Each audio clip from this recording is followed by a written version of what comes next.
અંકલેશ્વરના નવગામા ગામ પાસે શ્રી નાગતીર્થ રોકડિયા હનુમાનજી મંદિર ખાતે હનુમાન જયંતિ અને રામજી મંદિરના બીજા પાટોત્સવ નિમિત્તે ભવ્ય લોક ડાયરાનું આયોજન કરવામાં આવ્યું હતું। અંકલેશ્વર તાલુકાના નવગામા ગામ પાસે પ્રાચીન શ્રી નાગતીર્થ રોકડિયા હનુમાનજીનું મંદિર આવેલું છે। આ પ્રાચીન મંદિર ખાતે શનિવાર અને મંગળવારના રોજ હજારોની સંખ્યામાં ભક્તો દર્શનાર્થે ઉમટી પડે છે। ત્યારે મંદિરના ટ્રસ્ટી મંડળ દ્વારા હનુમાન જયંતિ અને રામજી મંદિરના બીજા પાટોત્સવ નિમિત્તે વિવિધ ધાર્મિક કાર્યક્રમનું આયોજન કરવામાં આવ્યું હતું। હનુમાન જયંતિના પાવન અવસરે ભવ્ય લોક ડાયરો યોજાયો હતો, જેમાં લોક ગાયિકા અપેક્ષા પંડ્યા, લોક ગાયક રાજ ગઢવી અને હરિસિંહ સોલંકીએ ડાયરામાં ભજનની રમઝટ બોલાવી સૌને મંત્રમુગ્ધ કર્યા હતા।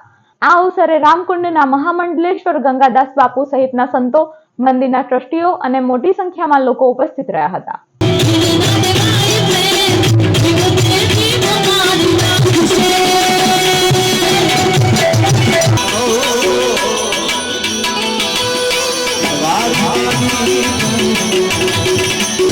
But